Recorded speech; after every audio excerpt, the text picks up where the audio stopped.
220 minus the age of your client. We said 15, correct? Uh-huh. So you have a 15-year-old client. This is going to give you their maximum heart rate that you never tap into. Okay? Okay. That's 200 beats per minute. Maximum HR. This is all per minute stuff, okay?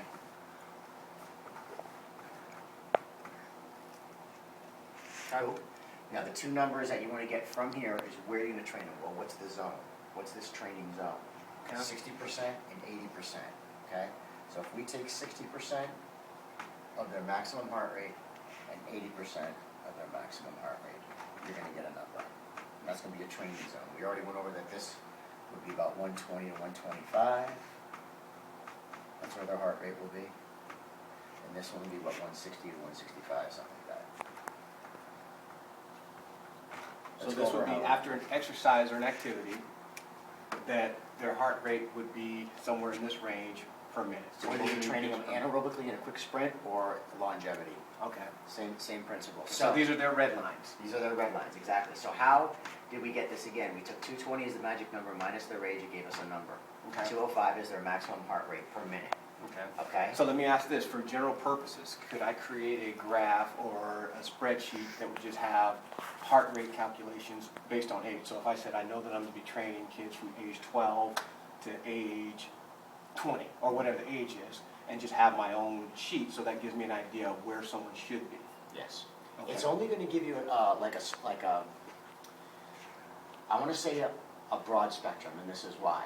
Because genetically speaking, some people are just more genetically superior than others. Right. So this heart rate for a person who's 15 years old, and even though he's obese, if you're doing this obese thing, for some reason could have a really good ticker. Right. This could be nothing for him. Right. Okay. There's going to be some of those individuals. Which is why you would have testing. Exactly, and that's why I want you to get them all on a heart rate monitor so you can see who's where from day one. So let me ask this. So as I'm looking at structurally, a test around aerobic and a test around anaerobic would be probably two ideal ways to test. So, I mean, I'm asking that as a question. Would that be ideal? Be great. You can see where they are anaerobically and where they are aerobically. Okay. Even though everything is really aerobic, it just depends what energy system you're going through. Is it short burst of speed or is it long distance? Right. Well, in actuality, you know, for what would be short bursts of speed to them versus us would probably be two different things. Or Well, not really, because if you want them to sprint 40 yards, I'm going to sprint 40 yards. They're going to do it at their own pace. yeah, and that would be considered a That's anaerobic. anaerobic. Yeah, if you have them run 3 laps, it's going to take them Right. 5-10 minutes. That's Okay. aerobic. So I wouldn't have them do 40 yards, but I would use 15 yards. Well, in fact, what I do now, even in training, I try and train short distance bursts, so getting up to top speed in short distance. So I would do 15 yards and just have them, and use that as an anaerobic test. But this way, anything that doesn't increase your heart rate over a long period of time is anaerobic. Okay. Anything that increases your heart rate over a long period of time is aerobic. Right. And they can break it down into just 2 minutes. They say anything over 2 minutes for an extended period is aerobic. Well, technically, yeah. Like when I played soccer, I know that there's probably times in a game where you're constantly going for longer than 2 minutes. Right. It's still anaerobic.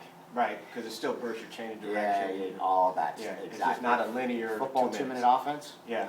You're tapping, you're anaerobic, but you're tapping in the aerobic and then you're slightly coming back, and there's an ebb and flow between both. Okay. You know what I'm So saying? help me, so real quick, so as we, because it's good for me to understand, to categorize things within anaerobic and aerobic exercise. So if we say, if I'm not mistaken, anaerobic, excuse me, is best for muscle development, and aerobic is best for burning fat. They both burn fat. This will actually burn more fat when done right. It burns more carbon, more energy out of the body.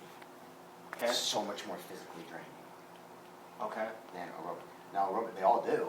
It's just the aerobic capacity. They've done the testing. They say, well, you start tapping into fat cells after 20 minutes when your heart rate's at a certain level. 20 minutes of consistent training. Well, that's true, but I bet you it's not true for everybody.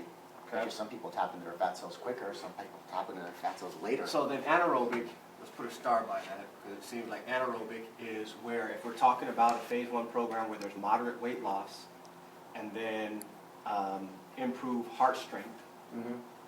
then a greater focus on anaerobic exercise versus aerobic? Okay, I'm asking. It seems like it would, that,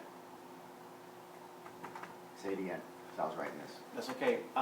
So if we talk about the outcome of phase 1, improved heart rate Absolutely. and moderate weight loss, it seems like exercise routines geared more around anaerobic work would be more ideal to achieve those outcomes versus Yeah. a higher Yeah, focus on this aerobic. could dominate, but you still wanna do the aerobic Right, with it, yeah. right. So you Absolutely. can do. You wanna do both, but do like 80-20 or 70-30. So if we just said just structurally again, warm up, 5-minute walk. Cool down, 5-minute walk. So you have bookend aerobic and everything in between is anaerobic stuff. That's where all your movements and stuff can come in. Okay? Yeah, and So- then throw in, a little bit of resistance with the bands or push-ups. Right.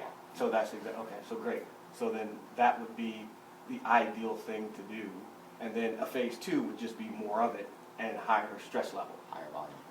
Okay. Also, and then after, in a few minutes, we'll go over rest periods. Because Okay. rest periods are gonna be key. At first, you're gonna wanna give them longer rest periods, because they're not as fit. Right. Let the heart rate come back down if you're training anaerobically. Right. And hit them again. But, when you get to phase 2, you could do the exact same thing, literally.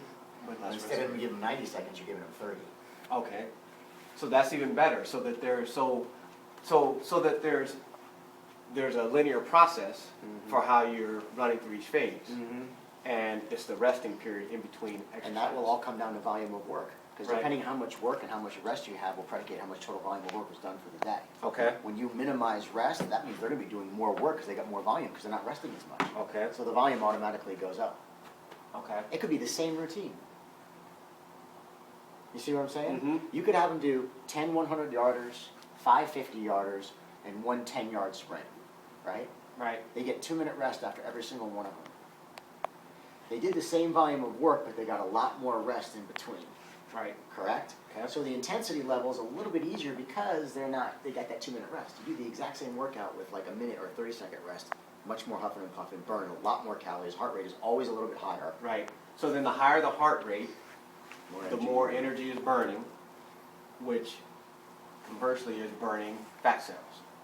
It's burning everything, but yeah, it's burning fat cells, and it's what it's doing really is draining carbohydrate from the body, which triggers fat being burned. Okay. Yeah.